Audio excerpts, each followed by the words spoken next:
Bismillahirrahmanirrahim. Assalamualaikum warahmatullahi wabarakatuh. Waalaikumsalam warahmatullahi wabarakatuh. Innal hamdalillah nahmaduhu wa nasta'inuhu wa nastaghfiruh wa na'udzu billahi min shururi anfusina wa min sayyiati a'malina. May yahdihillahu fala mudilla lahu ومن يضلل فلا هادي له أشهد أن لا إله إلا الله وحده لا شريك له وأشهد أن محمدا عبده ورسوله لا نبي ولا رسول بعده اللهم صل وسلم وبارك وكلم على نبينا محمد وعلى آله وأصحابه ومن تبعهم بإحسان إلى يوم الدين أما بعد قال الله تعالى في القرآن العزيز أعوذ بالله من الشيطان الرجيم يا أيها الذين آمنوا اتقوا الله حق تقاته ولا تموتن إلا وأنتم مسلمون Alhamdulillahi Rabbil Alamin. Para jamaah sidang salat subuh Masjid Darussalam, semoga Allah senantiasa membimbing kita, Allah senantiasa berikan kita hidayah, dan semoga Allah jadikan kita semua orang-orang yang insyaallah husnul khatimah. Allahumma ij'al khayra 'amali khawatimu wa khayra 'umri akhirahu wa khairu ayyami yawma alqaka fi. Ya Allah, jadikan amalan yang terbaik adalah sebagai penutup dari semua aktivitas amalku, dan jadikan umurku yang terbaik adalah umur yang paling belakang, dan jadikanlah hari yang terbaik adalah hari ketika kita berjumpa dengan Allah Subhanahu wa taala. Sebuah doa yang insyaallah semua kita senantiasa baca doa ini. Hadis dari Ibnu Sunni menganjurkan bahwa kita minta kepada Allah agar Allah anugerahkan kita ending kita adalah happy ending, husnul khatimah. Baik para jamaah yang dirahmati Allah Subhanahu wa taala, hari ini kita akan bahas materi kita bab yang ketiga dari kitab At-Tadhkirah, hal-hal yang menjadikan kita ingat kepada kematian dan menjadikan kita zuhud terhadap dunia. Apa yang bisa mengingatkan kita kepada kematian dan menjadikan kita zuhud kepada dunia, yaitu ziarah kubur. Maka dianjurkan, disunnahkan bagi kita untuk ziarah kubur, karena kubur media fasilitas yang Allah berikan kepada kita untuk menjadikan kita ingat kepada kehidupan akhirat. Maka para jamaah yang dirahmati Allah Subhanahu wa taala, Rasulullah mengatakan, "Kuntu nahaitukum an ziyaratil qubur." Kata Nabi, dulu ketika masih berada di kota Makkah, di awal-awal dakwah Islam, aku melarang kalian, kata Nabi, dari ziarah kubur. Ala katauhilah fazuruha, maka sekarang ziarahlah, kunjungilah kuburan-kuburan. Fa innaha tuhibbul qalb, karena orang-orang yang senantiasa sering ziarah ke makam akan melembutkan hati. Wa tudmi'ul 'ain, orang yang sering ziarah kubur akan meneteskan air mata. Wa tudzakkirul akhirah, dan orang yang ziarah kubur akan ingat dengan kehidupan akhirat. Wa la taqulu lujara, dan ketika kalian berada di dalam kubur atau di area pekuburan, jangan berkata kata kotor di dalamnya. Para jamaah yang dirahmati Allah, kita bahas sebentar kuntu nahaitukum an ziyaratil kubur. Kenapa Rasulullah SAW awal mula dakwah Islam itu dilarang untuk ziarah kubur. Kenapa? Disinilah kemudian muncul pertanyaan.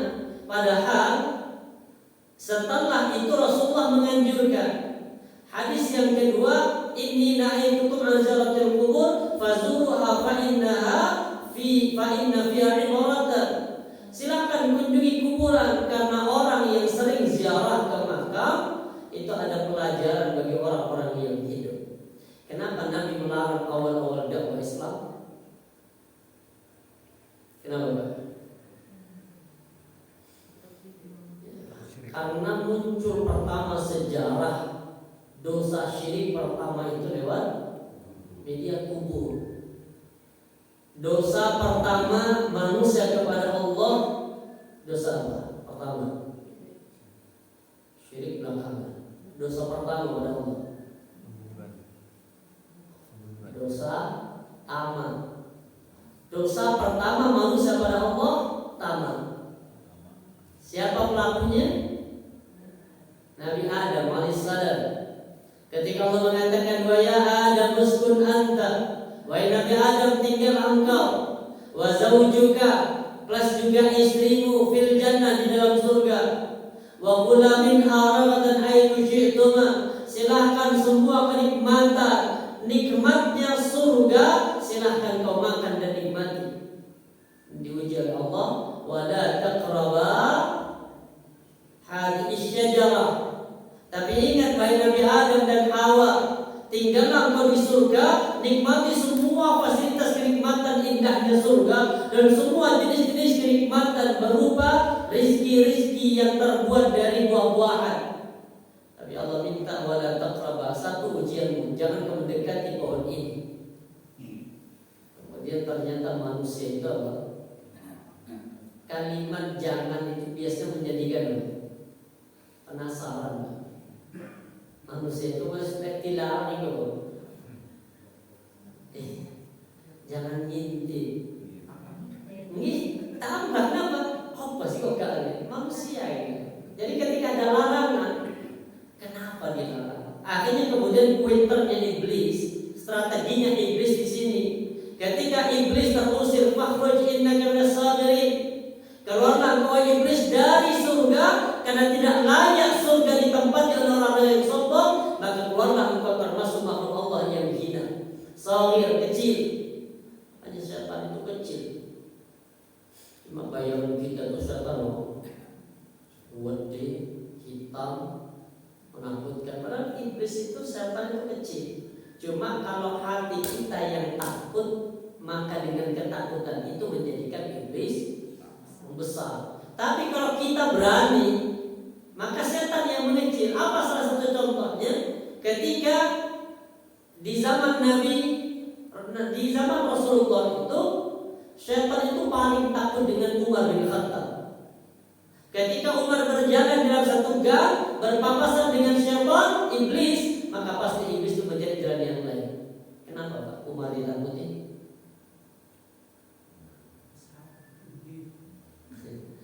Kalau gara-gara besar, tinggi, fisiknya kekar, setan pasti takut sama dia besar. Tapi enggak. Kenapa? Kok setan itu takut pada Umar? Hanya satu, karena Umar itu enggak pernah ada yang takuti kecuali hanya kepada Allah. Jadi Umar enggak pernah takut. Dengan musuh pun Umar mau hijrah, habis tawaf kemudian bikin pengumuman, siapa yang ingin istrinya jadi janda, siapa yang ingin anak-anaknya jadi yatim, temui aku di balik bukit ini, besok aku akan hijrah ke Madinah. Yang aneh. Bahkan ketika Rasulullah itu istri-istri Nabi dengan para wanita di balik tabir di rumah Rasulullah itu ngobrol. Kemudian datang sahabat Nabi namanya Abu Bakar. Ya masih tetap tinggi nisan, masih tetap bicaranya masih tetap tinggi nadanya. Ketika Umar bin Khattab datang, semua diam. Tanya ya Rasul, apa mereka begini? Mereka takut kepada Allah. Ya Allah, wahai musuh Allah, apakah kalian hanya takut kepada Umar dan kalian tidak takut kepada Allah? Ini kenapa takut setan itu? Kan nggak pernah ditakuti kecuali hanya Allah. Kalau kita kan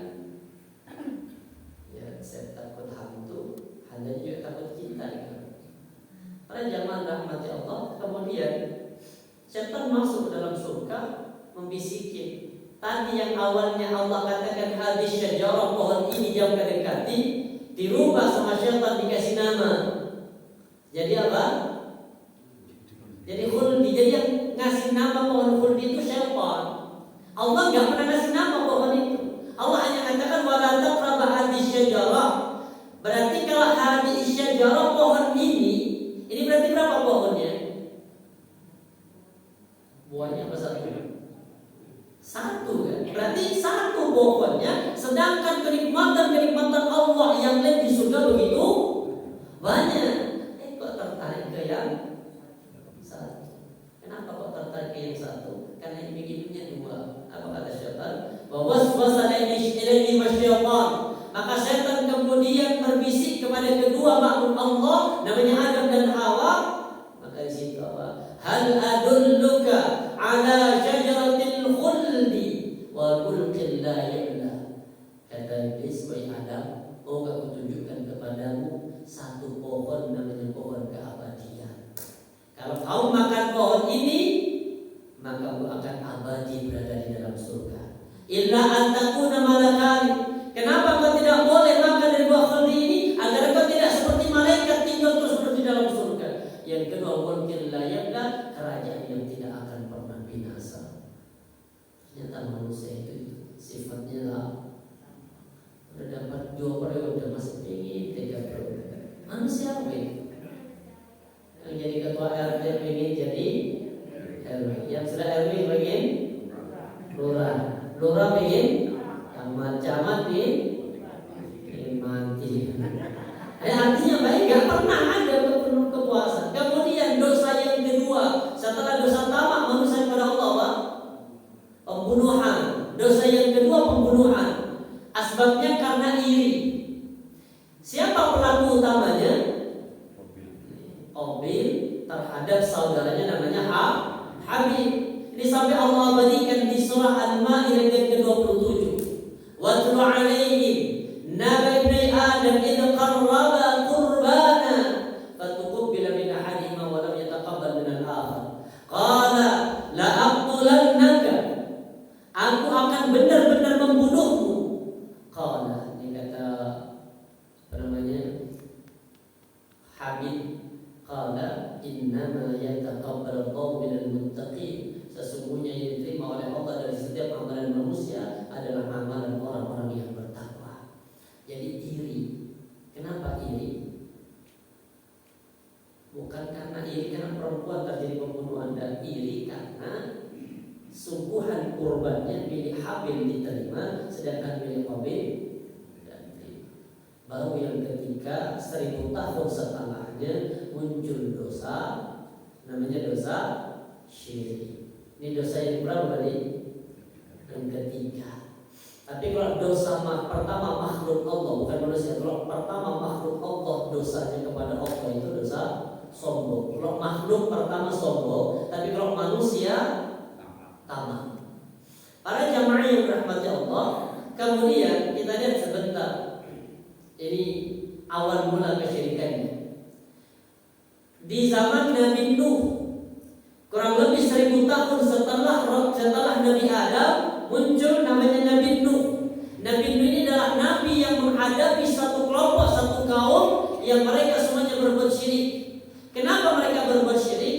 Sampai kesyirikan mereka, nama-nama Tuhan mereka itu disebutkan di Al-Quran sampai diabadikan di surah Nuh. Apa kata Allah? Wa qalu, kaumnya Nabi Nuh berkata, la tadarunna, janganlah sekali-kali kalian meninggalkan alihatakum, Tuhan-Tuhan kalian, sesembahan-sesembahan kalian, wala tadarunna, dan jangan pula kamu meninggalkan waddan.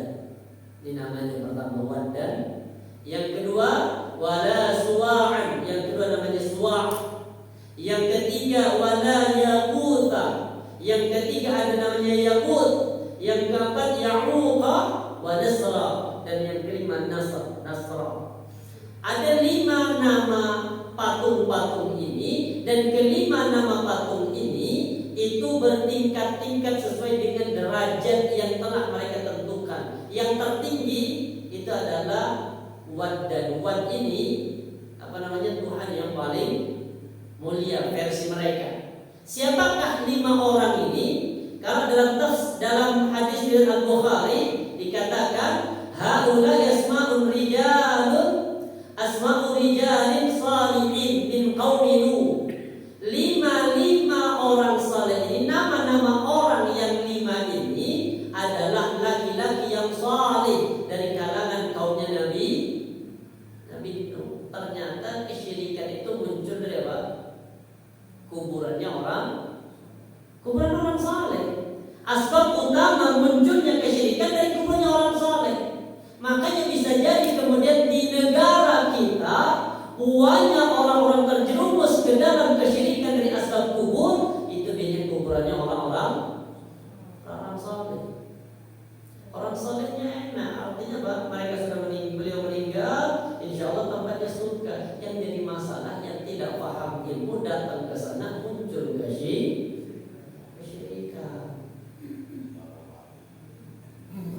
Indonesia itu rupanya mulai dari para wali, terus di Bali itu ada wali Bitu, banyak kuburan orang saleh di dekat kita di Sulfat itu.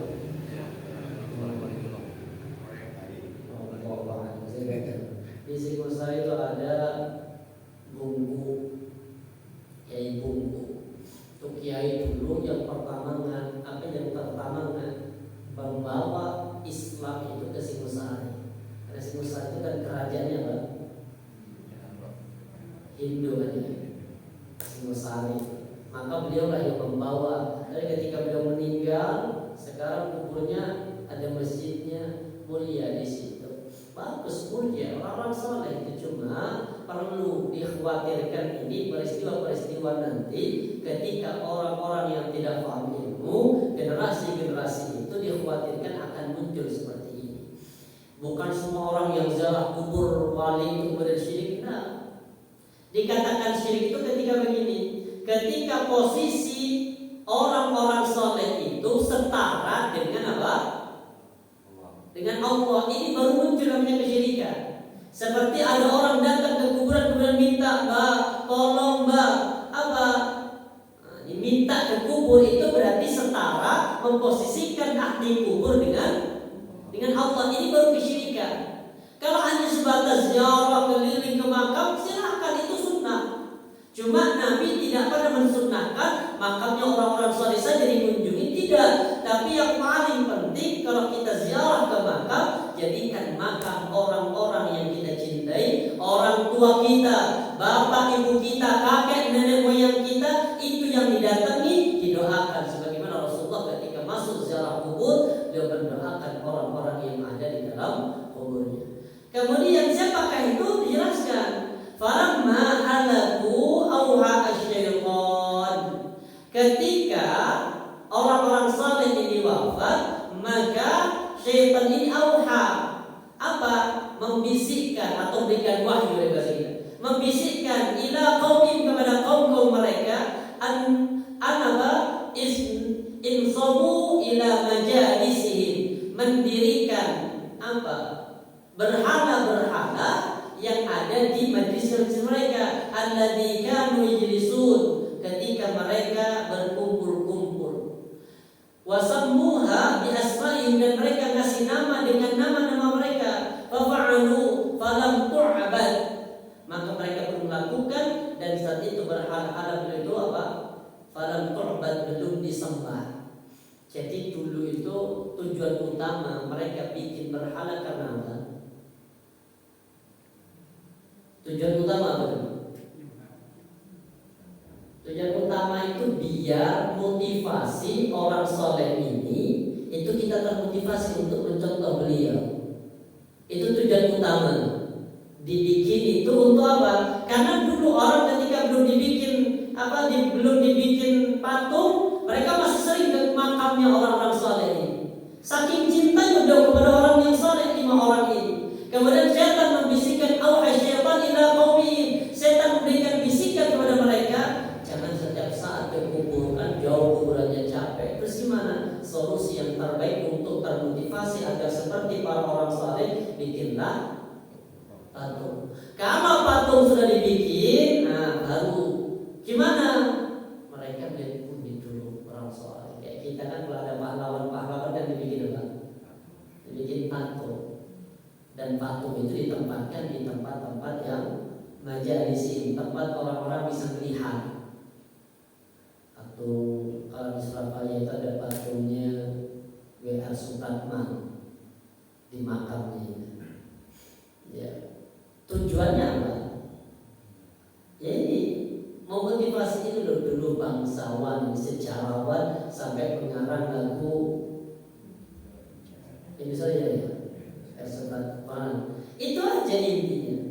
Kemudian ketika ini hatta idza halaka ulai, ketika orang-orang yang mendirikan bangunan atau yang membuat patung-patung ini sudah diwafatkan oleh Allah, generasi yang kedua muncul wa tanassakha ilmu ubidan. Ketika mereka sudah tidak punya ilmu ubidan, baru patung-patung ini disembah. Pelajaran dari hadis ini apa? Syaitan itu tidak pernah lelah untuk menjerumuskan manusia masuk ke dalam satu kemaksiatan. Jadi yang bisikin pertama disuruh bikin patung siapa? Syaitan. Tujuan utama agar termotivasi. Contohin lo orang saleh, tapi syaitan itu kan sabar. Kenapa sabar? Kenapa syaitan itu sabar? Karena umurnya panjang. Kapan tuh mati syaitan, makanya santai. Dikhawatirkan kemudian makam-makam para wali yang ketika generasi orang-orang yang sudah tidak mengenal beliau, yang tidak paham ilmu sudah wafat, dikhawatirkan nanti muncul di belakang ta'abbud, menjadikan sesembahan yang menyetarakan kuburannya dengan Allah. Makanya sampai kemudian ditarik satu ayat oleh mereka di Al-Quran, wala tahsabanna alladhina qutilu fi sabilillah amwat bal ahya 'inda rabbihim yurzaqun. Ini sudah ditarik ayatnya. Apa? Jangan kau kira orang-orang yang mati saleh itu mereka benar-benar mati. Bal ahya, mereka hidup. Di mana hidupnya? 'Inda rabbihim, di sisi Rabb mereka, yurzaqun, mereka dikasih rezeki. Dalil ini yang dipakai menganggap bahwa semua makam-makam orang soleh itu hidup di sisi Allah. Makanya kalau berdoa dengan perantara orang soleh ini itu mustajabah. Kenapa? Kenapa kok menjadi mustajabah? Karena orang dalam. Dengan inda rabbihim, di mana? Di sisi Allah. Mereka kalau berdoa itu nggak minta ke kuburannya, tidak, hanya minta tolong.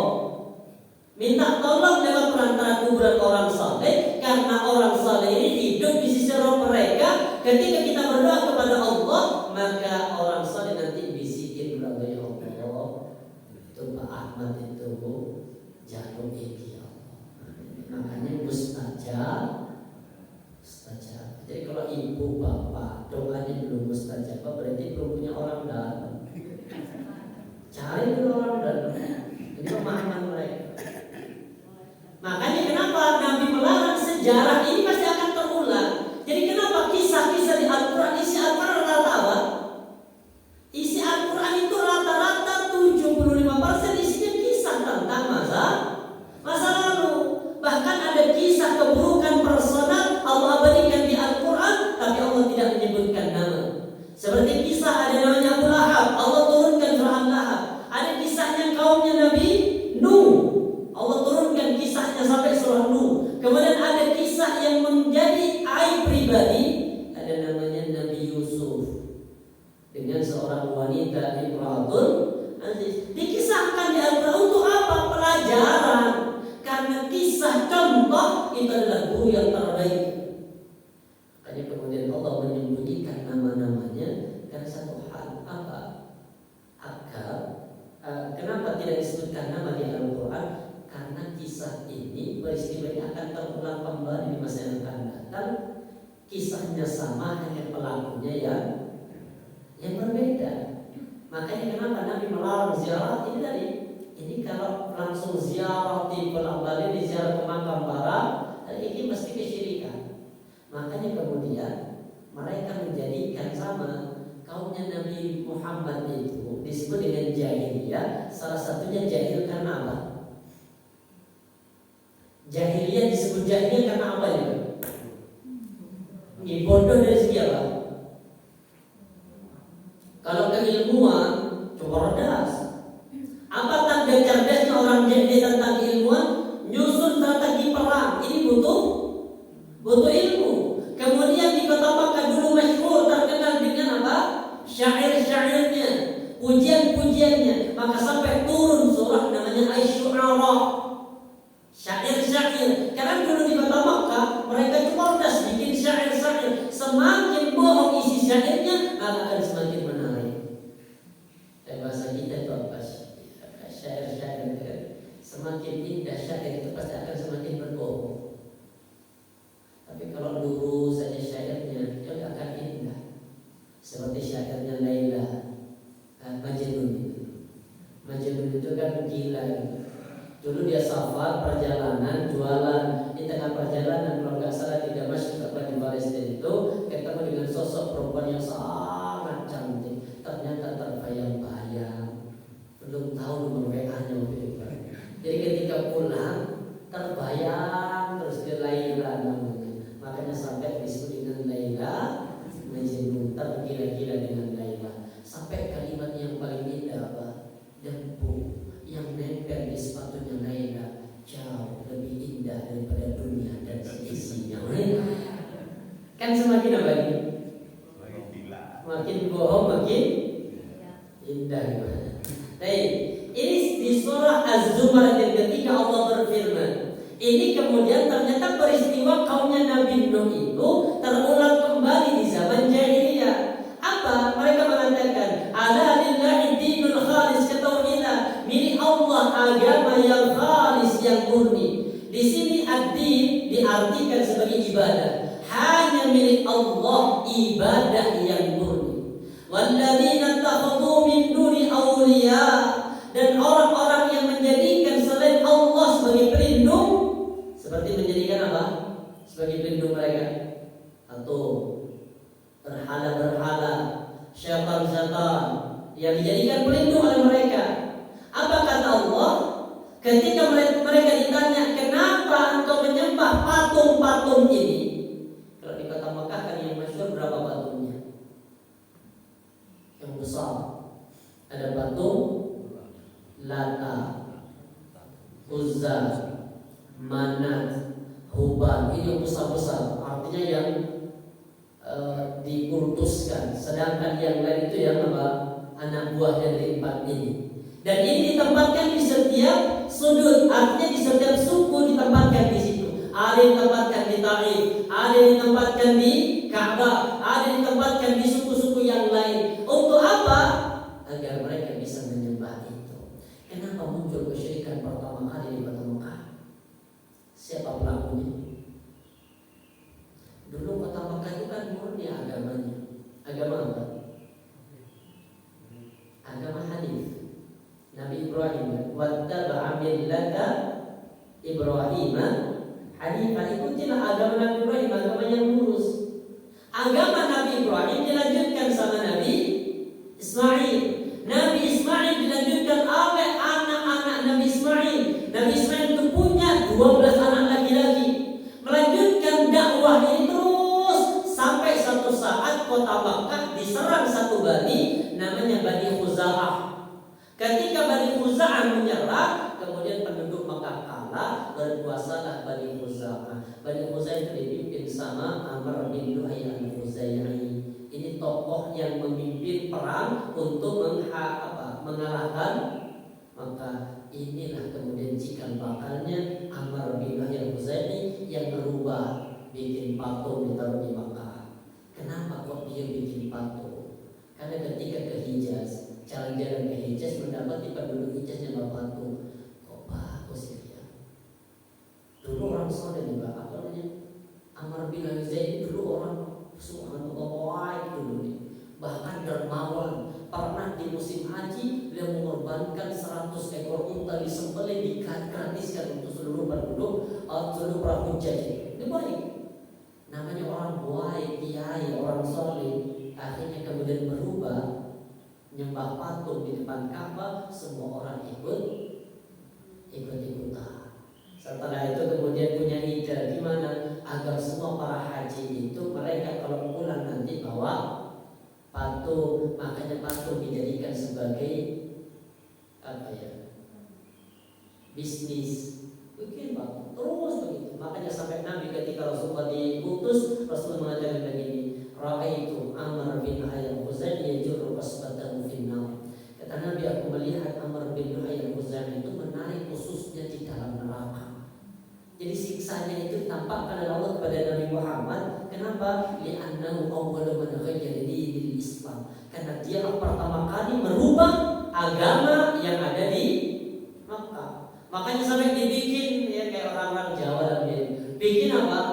Bikin istilah-istilah di Al-Quran sampai disebut ada namanya syaibah. Apa? Yang kalau ada unta, kemudian unta ini punya anak yang kelima itu laki-laki, maka unta ini menjadi unta yang bebas, tidak boleh disembelih. Telinganya kemudian dicuil ditanda bahwa bebas unta. Bahasa kita itu apa ya? Keyakinan itu. Di negara kita kan ada Kiai Slamet. Di mana Kiai Slamet? Jogja nih. Ini kan apa? Dari Kebo. Makanya Joshua nanti panggil Kiai. Kebo kerbau putih. Kalau sudah keluar itu, kalau sudah ini di bulan Muharram keluar, oh subhanallah, kotorannya dijadikan rebutan, pipisnya rebutan. Kenapa?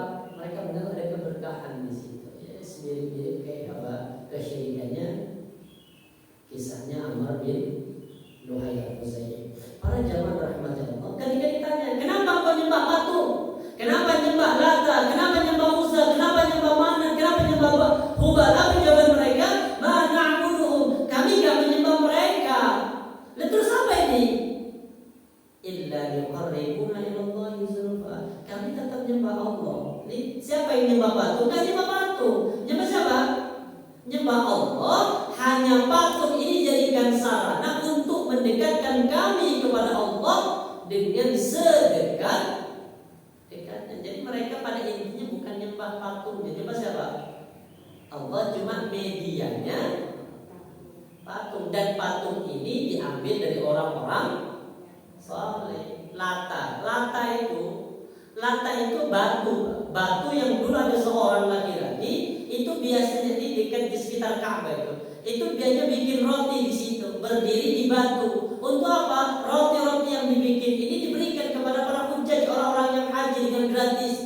Ketika orang ini meninggal, maka Amr bin Lu'ay tadi punya ide, ikut tadi sebenarnya orangnya nggak mati, kemana? Masuk ke dalam batu ini. Maka batu inilah yang kemudian dimuliakan menjadi Tuhan, namanya Lata.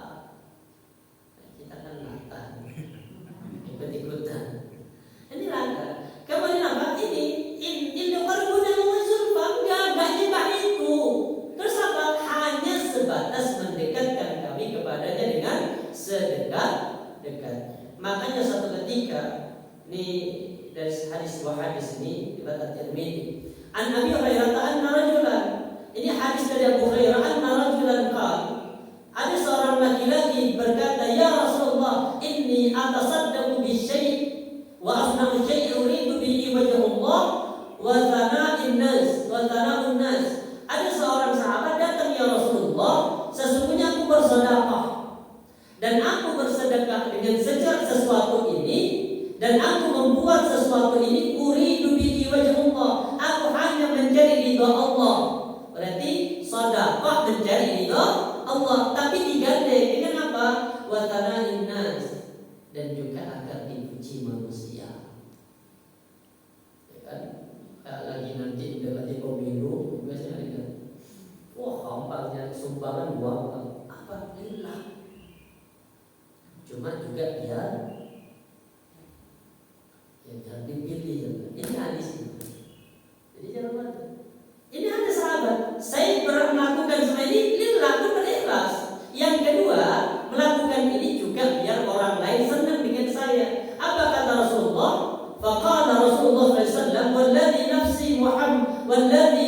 Muhammadin biyadi, demi jiwa Muhammad yang berada di dalam genggamannya, la yaqbalullahu syai'an syawraka fi, tidak diterima oleh Allah segala sesuatu yang ada bentuk kesyirikan atau persekutuan di dalamnya. Tsumma Rasulullah ala lillahi dinul khalis, maka Allah Nabi membaca firman Allah tadi surah Az-Zumar yang ketiga, ala lillahi dinul khalis, ketahuilah bahwa semua ibadah murni hanya untuk Allah. Ternyata orang yang tadi niat sedekah plus niat apa? Dipuji manusia, ternyata salah. Sama dengan tadi nyembah patung, nyembah Allah tapi sarananya ini awal mula kesyirikan. Makanya kenapa Nabi melarang kaumnya untuk ziarah ke makam di awal-awal sejarah dakwah Islam di kota Makkah, karena kesyirikan itu dulu bersumber dari kubur. Setelah Islam mulai kuat, baru kan ketika sudah hijrah ke Madinah, akidah sudah kuat, makanya di kota Makkah itu yang turun ayat tentang apa? Akidah saja. Sedangkan masalah syariat ini gampang, belakangan turunnya. Syariat turun perintah haji di mana? Madinah. Turun perintah salat 5 waktu. Perintahnya di Makkah, tapi nanti pelaksanaan sempurnanya di Madinah. Jadi dulu perintah salat lewat peristiwa Isra dan Mi'raj itu hanya 2 rakaat. Kemudian setelah hijrah ke Madinah tahun pertama baru disempurnakan. Yang subuh 2 rakaat, yang zuhur 4, yang asar 4. Ini tahun pertama setelah kaum muslimin akidahnya kuat. Perintah puasa, di mana turunnya perintah puasa? Madinah. Tahun kedua Hijriah, setelah hijrah dapat 2 tahun baru perintah puasa. Itu pun perintah puasanya dulu masih belum langsung, Pak. Hanya apa? Wa antasumu khairul lakum, dulu pilihan, yang mau puasa boleh, yang enggak puasa bayar fidyah, itu aja dulu. Sampai kemudian Allah turunkan apa? Al-Imran, Al-Baqarah itu 185-nya. Pada zaman rahmati Allah, maka setelah kuat di Mekah, Madinah, akidah mereka sudah kuat, ada perintah ini, maka dinasih, dihapus yang larangan ziarah kubur, kemudian diganti, dimansuh. Nasihnya apa? Ini fazuruha, silakan kunjungi kuburan itu, karena orang kalau ziarah kubur pertama hatinya menjadi lembut. Tapi kalau keseringan ziarah kubur, hati bergerak. Kalau kebiasaan aktivitas keseringan, maka nanti apa? Sensitivitas hati berkurang. Orang kalau kerja di rumah sakit, melihat orang sakit itu hal yang ya biasa, dorong jenazah itu gak sedih biasa. Yang sedih siapa? Keluarganya di belakang. Yang dorong ya biasa, pokoknya ini ketawa. Tapi yang sedih, bahkan ketika jamaah itu di ruangan apa itu? ICU yang paling ini, yang memang paling parah-parah bagian penyakit dalam di situ. Apa ICU apa ICU? Di situ kemudian apa? Para pengawal para ininya, petugasnya itu apa ya? Ya Allah, malaikat kok muter di sini. Malaikat buat satu meninggal belum diambil, yang satu sedang nazar, yang satu teriak-teriak. Jadi karyawan apa? Malaikat buat muter ini. Sensitivitas kalau sudah keseringan, akhirnya kadang apa? Berasa dengan kita sore ketemu Ramadan, ya sebenarnya sama dengan orang kalau umroh pertama, Allah lihat Ka'bah itu nangis bergetar. Umroh kedua mulai, umroh ketiga kasih menang tawafnya di Ka'bah, tawafnya di pasar. Jadi semakin sering ya Pak. Makanya ke kubur ini artinya jangan kemudian terus sering jangan dijadwalkan. Apalagi bagi para perempuan, Rasulullah mengatakan apa? La'anallahu zawarat, Allah melaknat para wanita yang senang ziarah. Arti laknat di sini bu'dun an rahmatillah, dijauhkan dari rahmat Allah jika mereka kesempatan ziarah. Kenapa? Menjadikan mereka keluar dari rumah. Yang kedua, kenapa perempuan itu senang ziarah kemudian dilaknat? Karena bisa jadi ketika ziarah dikhawatirkan lebih mendahulukan perasaan daripada mendahulukan syariat. Ziarah ke makam suami, Mas, kok berdua jenengan tuh Mas, aku gak bisa hidup tanpamu. Contoh kalimat ini kan berarti menunjukkan dia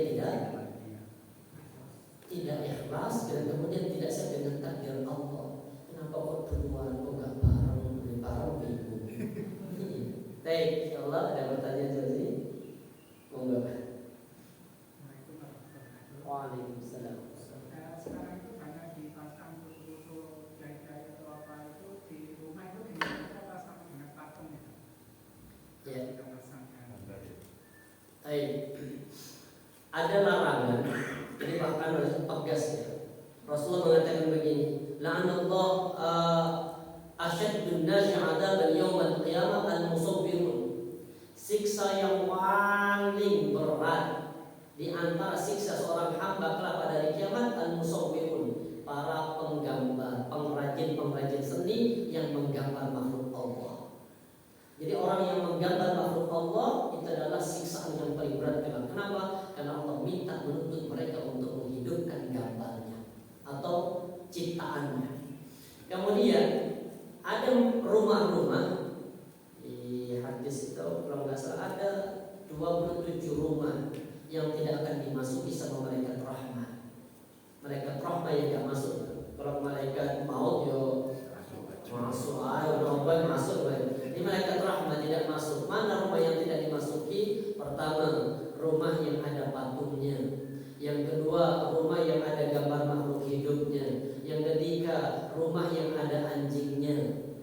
Rumah yang di dalam. Jadi kalau ada anjing rumah masuk ke dalam rumah, ini rumah-rumah yang tidak akan dimasuki oleh siapa? Oleh malaikat rahmat.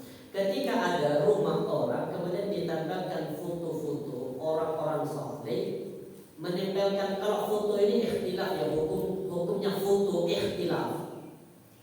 Ada yang mengatakan haram mutlak, ada yang mengatakan boleh.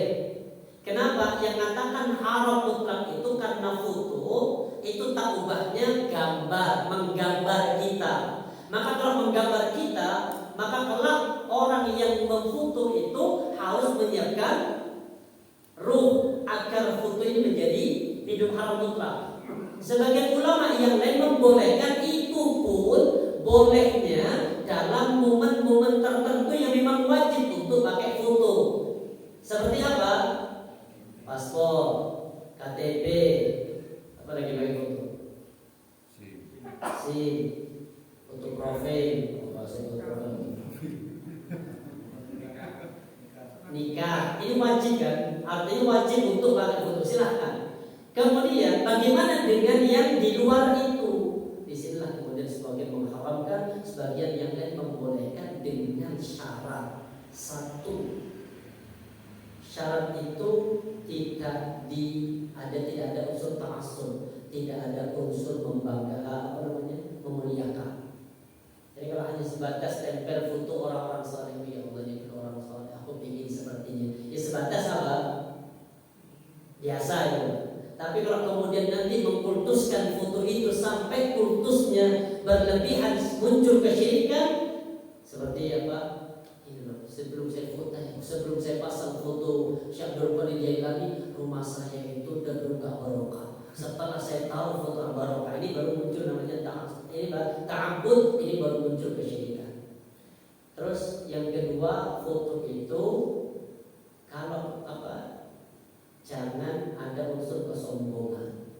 Seperti kadang kita, mohon maaf ya, foto itu ditempel di dinding-dinding kamar itu biasanya pas wisuda S1, wisuda S2, wisuda S3, pas lagi bersama presiden, pas lagi bersama tangga masjid. Ini mohon maaf ya, ketika ada tamu masuk, dokter. Jadi ada unsur kalau nempel tujuan utama menunjukkan ini loh aku.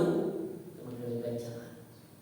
Maka kalau saya pribadi Pak, saya lebih condong ke yang mengatakan larangan, dilarang menempelkan foto di rumah. Kenapa? Kenapa? Itu tadi. Secara hukum masih diperselisihkan, apalagi kemudian ada unsur kesombongan itu tadi. Karena nggak ada foto yang paling jelek yang dipasang. Pasti foto yang paling baik, paling ganteng. Terus mana kalau profil itu nempelnya foto itu dengan tujuan benar tak nomor Anda kan bisa dilihat dari foto itu. Kalau tujuan utama untuk mengenal kepada orang yang mungkin ini nomornya Bapak Amin, dilihat Pak Amin kok, kan bisa jadi. Tapi makanya kalau sampai ada unsur ibadah kemudian memutuskan itu syirik, maka rumah itu tidak akan dimasuki sama malaikat rahmat. Tapi kalau ustaz-ustaz salafi mengatakan haram, bahkan sebagian ada ulama-ulama salaf di Mekah itu tidak mau ada video. Kenapa? Karena tak ubahnya seperti ya gambar ya. Nanti yang harus dimintai nyawa untuk dihidupkan sampai sedemikian itu. Jadi dia tujuannya. Tapi kalau sepribadi lebih baik jangan ditempel